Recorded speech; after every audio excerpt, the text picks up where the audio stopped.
Sejam bem-vindos, torcida que canta e vibra, mais um vídeo aqui no canal com essas últimas informações do Verdão e com essa repercussão dessa excelente vitória do Verdão contra a equipe do Internacional lá em Porto Alegre. Além disso, todas as informações aí dessa chegada de Arias no Verdão. Se inscreva no canal, deixe seu like, se quiser deixar a opinião de vocês aí nos comentários e vamos... Direto então com o Vinícius Nicoletti, porque a gente viu a imagem ali também do Andrés, importante com gol, mas com assistências, tem sido de fato um dos protagonistas dessa temporada palmeirense, Vinícius. É isso aí, Bruno. Abraço para você novamente, para os companheiros, fãs de esportes. Foi um dos destaques nessa vitória contra o Internacional. Deu assistência no primeiro gol do Gustavo Gomes, mais uma nesse campeonato paulista, brasileiro e paulista, né, nessa temporada, e depois acabou marcando o terceiro gol do Palmeiras. E no final ainda deu entrevista desconversando sobre a cavadinha no lance do pênalti contra o Corinthians. Disse que estava limpando a chuteira. Aí foi demais para o Andrés Pereira. Mas foi uma vitória do Palmeiras numa grande apresentação, só que o time foi muito bem coletivamente, vai pintando aí um time base para 2026, porque o Abel Ferreira repete a escalação pela terceira vez consecutiva e o Palmeiras tem uma vitória mostrando a força defensiva, o conjunto mais uma vez, a eficiência no ataque, qualidade no ataque, como destacou o Berton aí na matéria. Próximo jogo do Palmeiras contra o Guarani pelo Campeonato Paulista. O Palmeiras já está de camarote, tranquilo, acompanhando aí o que vai ser da próxima fase, já está garantido nas quartas de final. Por isso os jogadores vão fazer o treinamento aqui na academia de futebol, aquele regenerativo, depois estão dispensados e deve ser um time alternativo contra o Guarani do domingo, na última rodada, mas na sequência aí o Palmeiras tem o descanso durante a semana, preparando a equipe para a volta também do Campeonato Brasileiro, quartas de final do Paulista e Campeonato Brasileiro. Com destaque aqui na Academia de Futebol nessa sexta-feira, que tem a apresentação do John Arias a partir das 3 da tarde. E fica aquela questão que eu deixei para vocês. Será que ele já chega como dono da posição? O Abel Ferreira disse que não. Vai ter que brigar para entrar nesse time que embalou com 3 vitórias consecutivas. Bruno. Boa, Vinícius. Vamos repercutir então essa questão do Arias, também do Andrés, também a reclamação do Abel ali em relação à arbitragem, tá? Antes de tudo isso, os números do Andrés. Então, em 3 jogos, são 5 assistências. Caramba, é muita coisa, né? Até porque em um desses bola jogos... parada, né? Também escanteio, ele cobra. Exato. Naquele jogo contra o Vitória foram 5 gols, Isso. Ele deu 2 ali. 3, então, exato, né? Ainda a participação em gols, então, são 6, chances criadas 8, cruzamentos certos 8, a média do bola de prata 7.3. Então, o Mari, ele tem... O Palmeiras ainda não tem o Arias, né? Que é um jogador ali também do meio de campo, mas o Andrés vem sendo um dos destaques e é o destaque nessas 3 vitórias seguidas do Palmeiras. A gente já pontuou aqui, né? A tendência dele voltar a contribuir muito com o Palmeiras ofensivamente com a presença do Marlon Freitas, né? Algo que acontecia com o Evangelista, né? Quando o Andrés chega, o Palmeiras está muito bem encaixado com o Evangelista e ele soma muito, tendo essa liberdade para se aproximar, né? Tanto de Flaco, de Vitor, enfim. Mas a bola parada, né? Ele é o cobrador de escanteios, por exemplo, do Palmeiras, que está ali voltando a ter esse recurso como talvez o principal, né, para destravar as partidas, como aconteceu ontem. Então, acho que na figura do Andrés, o Palmeiras hoje ele volta a ter um jogador para trabalhar o jogo por dentro também, se aproximando dos atacantes. E essas 3 vitórias seguidas, elas são impactantes porque tem uma vitória contra o Inter, né, essa que a gente está vendo no Sul. Fora de casa, isso. Antes de uma vitória num clássico e a goleada em cima do Vitória, Geilson. Bem impactante, mostra o momento, né? O Palmeiras conseguindo aí com as 3 escalações, né? Repetindo a escalação do Abel Ferreira, manter o padrão de jogo e mesmo que seja de forma diferente, né? Porque contra o Vitória foi um rolo compressor ali justamente por conta da bola parada, que acabou desbloqueando ali, né? A linha de 5 do Vitória e o Palmeiras conseguiu. Ontem o Palmeiras, o jogo foi alternado, né? Que eu tava falando ali na primeira hora. O Palmeiras tentava fazer a marcação-pressão, o Inter também tentava fazer a marcação-pressão. O Palmeiras utilizando bastante o Marlon Freitas nessa tentativa de sair por baixo. Já essa confiança do jogador ali que veio justamente para ser esse cara, né? De ser esse cara ali do jogo por baixo, as inversões muitas vezes, mas um cara que tem a tranquilidade de sair jogando por baixo e que faz com que o time adversário suba a marcação. E aí, na medida que o time adversário vai subir a marcação, você tem a possibilidade da bola longa. E não ficar a bola longa o tempo todo. Lembra daquela sonora do Rogério Ceni que polemizou na temporada passada? Sim. Então, Palmeiras e Bahia, né? Palmeiras e Bahia, o Palmeiras ontem ele conseguiu fazer essa alternância ali, né? Tentava as jogadas por dentro, por baixo, mas também teve essa daí que contou muito com o Vitor Roque foi espetacular. Assim, a briga dele com 2 deixa o mercado no chão, consegue ganhar do Bruno Gomes também no corpo, na força.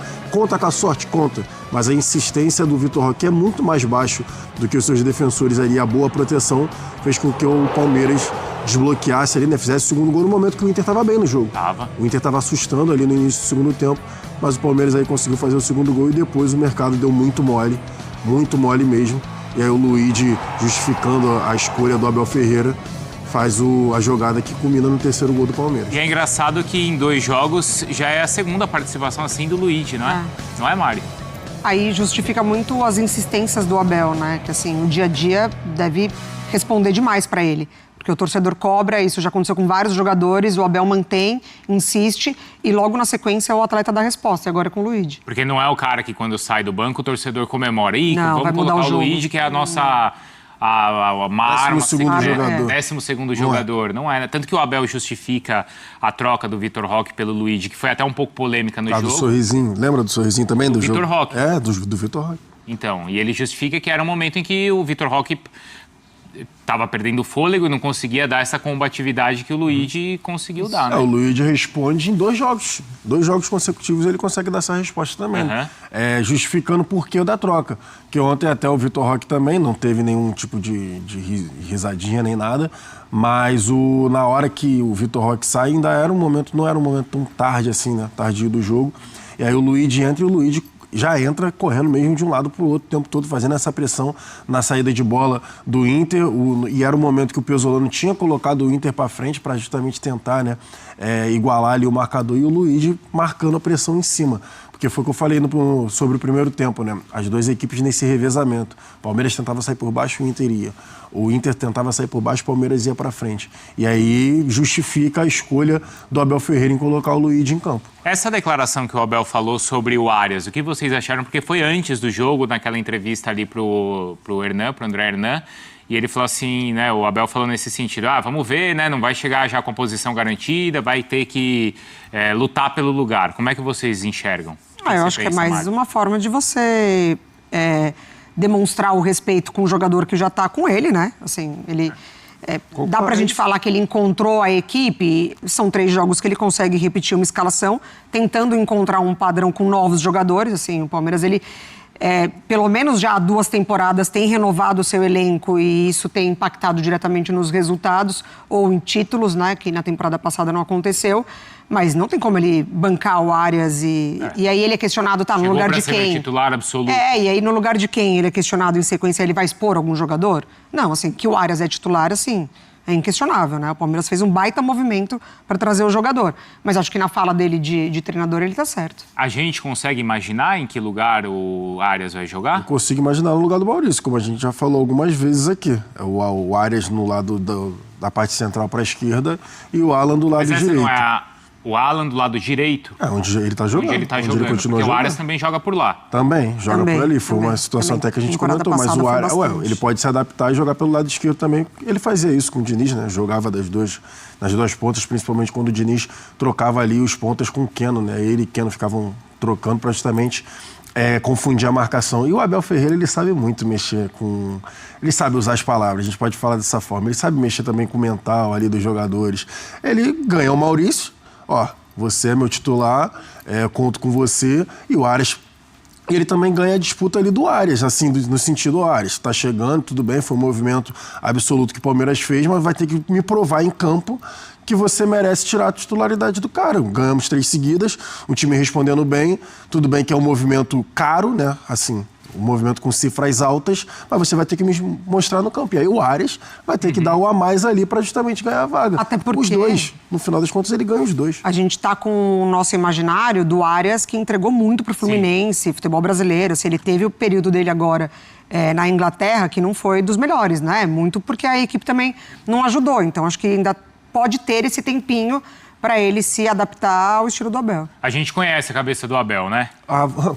Não conhece? Né? Não conhece? E como? Então, porque eu, nessa semana aqui, lá no Fala Fonte, sugeri, falei, mais cedo ou mais tarde a gente vai entrar nessa discussão, porque isso é algo que incomoda o palmeirense. Virou no alvo. E que o Abel foi pro alvo. Foi pro alvo. Né? E que o Abel mais cedo ou mais tarde vai falar dessa questão aí que ainda incomoda, né, o palmeirense de toda a repercussão de como aconteceu a reta final da temporada passada, de pênalti marcado, pênaltis não dados. Então vocês vão ver que mais cedo ou mais tarde entraremos nessa discussão. Vamos ver o que o Abel falou ontem. Eu tenho certeza que isso vai ser pauta no futuro. Tá. Do caso do pênalti do Palmeiras e São Paulo, lembra pra cá? Aquele do Tapia, né? Sim. Tapia, Alan Elias no Tapia. Do Alan no Tapia. Sim. De lá pra cá, sabe quantos pênaltis foram marcados pro Palmeiras? Quantos? Sabe quantos? Não sei. Um pênalti, que foi em cima do Alan no jogo contra a LDU. Então, de lá pra cá, né, não foram marcados, só tirando esse, nenhum outro pênalti foi marcado. O que eu acho que pode caber uma discussão? É uma mera coincidência? Ou a arbitragem ela tá insegura, tá pressionada e tá sendo rigorosa para marcar os pênaltis contra o Palmeiras? Olha... Desde o jogo com São Paulo, vão 23 jogos e parece que há um decreto que não se pode marcar penaltis a favor do Palmeiras. Não consigo entender isso. Depois daquela gritaria toda desse jogo, o único penalti que tivemos foi em casa com o LDU. Já tivemos este ano, mesmo no Paulista, situações de penalti claro e nós temos que ser mais exigentes todos uns com os outros. A arbitragem é muito exigente comigo e está certo, mas eu exijo também, e o Palmeiras e os clubes brasileiros exigem quando é penalti é para se marcar, seja contra quem for. Não é uma crítica, é uma constatação. Após o jogo de São Paulo, daquela gritaria toda, o Palmeiras não teve mais um penalti. Acabaram-se. Não é que o Abel é previsível. Os técnicos aqui do Brasil, eles são muito previsíveis quando você consegue acompanhar atentamente as entrevistas e você sabe para que lado eles vão levar. Tanto que a gente estava falando aqui agora há pouco do Sampaoli, que ele ia levar para a história da contundência e do necessito reforços. Tanto que ontem a gente mostrou os números do Diniz e a gente discutiu aqui, eu para defender o trabalho do Diniz, até falei, olha, ele vai se apoiar nesses números, nessa questão. Como no ano passado a gente brincava com o Renato, que toda entrevista ele falava que o Fluminense não tinha descanso, é só assim, atentamente você ouvir as entrevistas.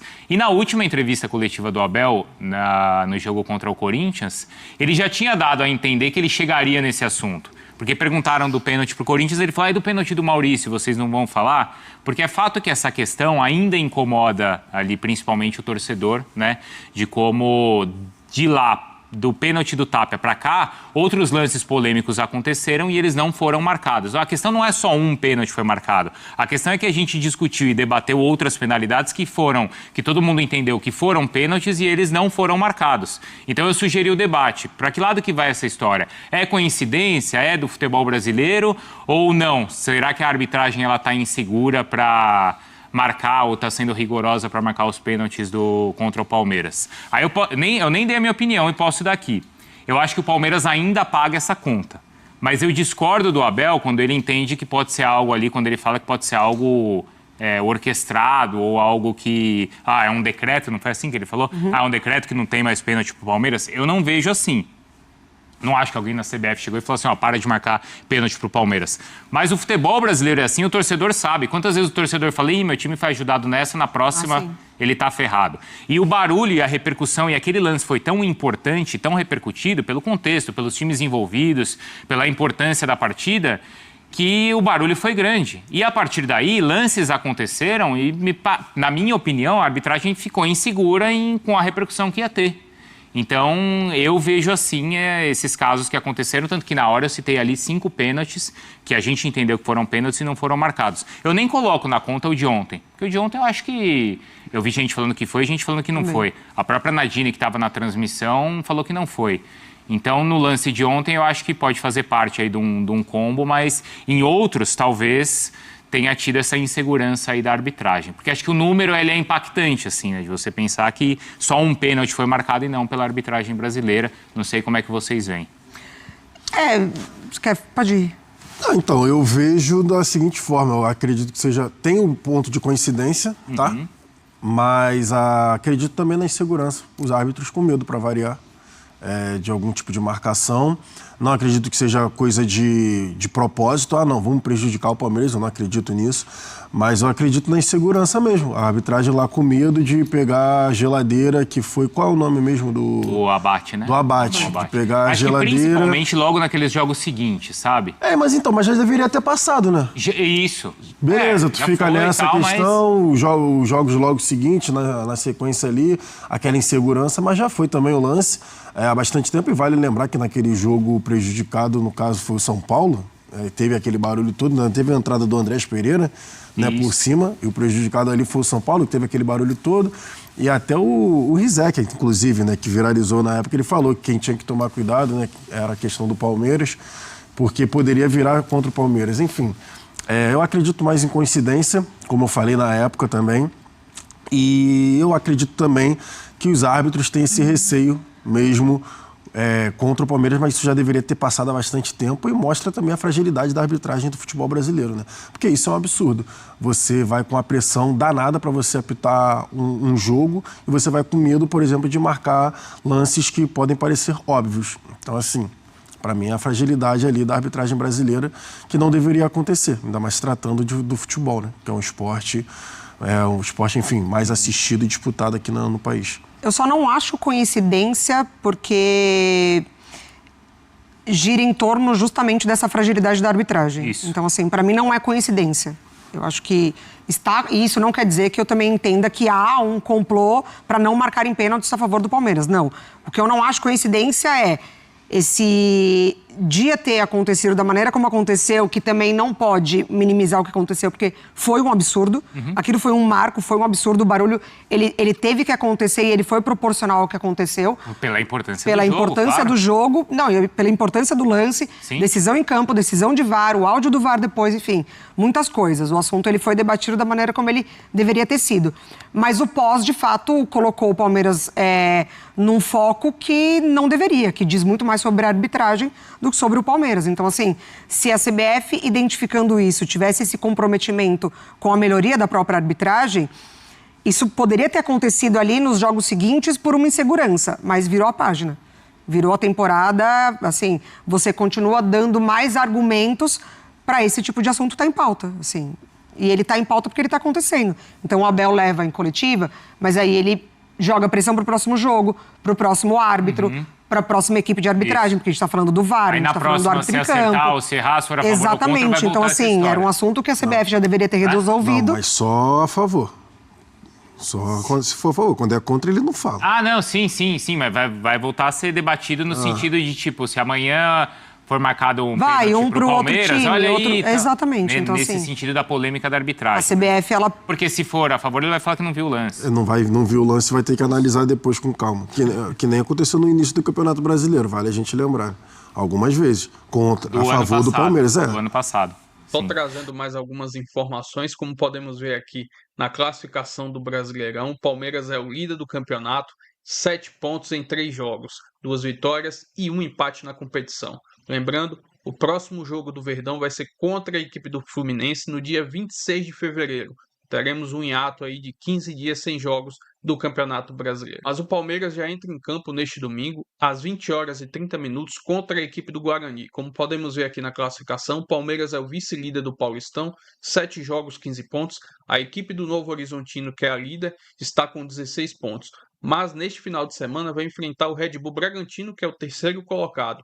Ou seja, há grande possibilidade da equipe do Novo Horizontino acabar tropeçando nessa partida. E se o Palmeiras vencer o Guarani, pode terminar ali na liderança da competição. Enfim, vamos aguardar aí como a Abel vai preparar esse time, possivelmente com um time misto, dar um descanso para a equipe titular, até porque vem numa sequência de 3 jogos consecutivos utilizando o mesmo time. Mas é importante vencer essa partida para nas fases finais decidir, quem sabe, no Allianz Parque ou em Barueri, dependendo do retorno aí do Allianz. Se inscreva no canal, deixa seu like, se quiser deixar a opinião de vocês aí nos comentários e até o próximo vídeo. Avante palestra!